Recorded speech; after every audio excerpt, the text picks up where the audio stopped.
అబద్ధాలు చెప్తే, ఒకరి మీద నిందలు వేస్తే, ఈ క్షణం నీలాంటి 10 మందికి నువ్వు కరెక్ట్ అనిపించొచ్చు.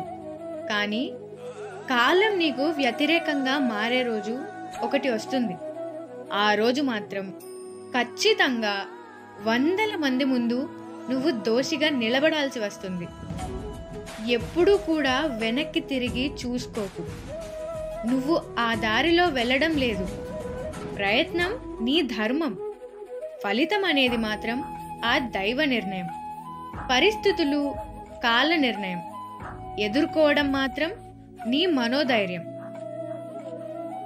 నిన్ను నువ్వు ఎక్కువగా చూపించుకోవడానికి ఇతరులపై నింద వేయకూడదు. కాలానికి నిజాన్ని చూపించే శక్తి ఉంటుంది. నీ తప్పు లేకున్నా నిన్ను ఎవరైనా బాధ పెట్టినా కూడా నీకు ప్రతీకారం తీర్చుకోవడం చేతకాకపోయినా కాలం తప్పకుండా పగ తీర్చుకుంటుంది. జీవితం ఒక యుద్ధ రంగం. దాన్ని పోరాడి గెలవాలి. నీ ప్రయత్నం ఆపితే నువ్వు ఓడినట్టే లెక్క. మనిషి బలానికి బలహీనతకి కారణం. బంధం శాశ్వతం కాదని తెలిసి కూడా ఆరాటపడతారు. ఎప్పుడైతే సత్యం తెలుసుకుంటాడో తక్షణమే బంధాల నుండి విముక్తుడవుతాడు. అహంకారం అనేది మనిషిని దైవాన్ని వేరు చేసేది. అహంకారం మనిషిని మాయలో పడేస్తుంది. జాగ్రత్త. దేనికి కూడా నిరాశ చెందాల్సిన అవసరం లేదు.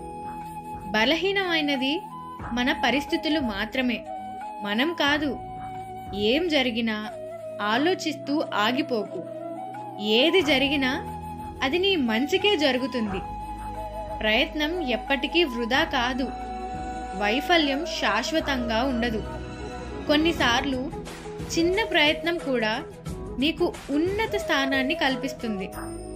నువ్వు సహాయం మాత్రమే చేయి. వారి నుండి ఏ విధమైన ప్రతిఫలాన్ని ఆశించకు. 100ల మంది వైద్యులు వెంట ఉన్నా పరలోక ప్రయాణాన్ని ఆపలేరు. నువ్వు చేసే కర్మఫలం అనుభవించక తప్పదు.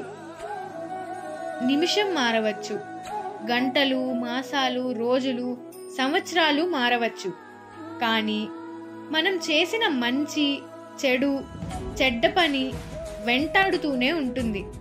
మంచి పని కాపాడుతూనే ఉంటుంది. నీకు కావాల్సిన దాని గురించి పోరాడకపోతే కోల్పోయిన దాని గురించి బాధపడకు. నిజమేంటి అంటే నిన్ను అందరూ బాధపడతారు. దానివల్ల నువ్వు బాధపడతావు.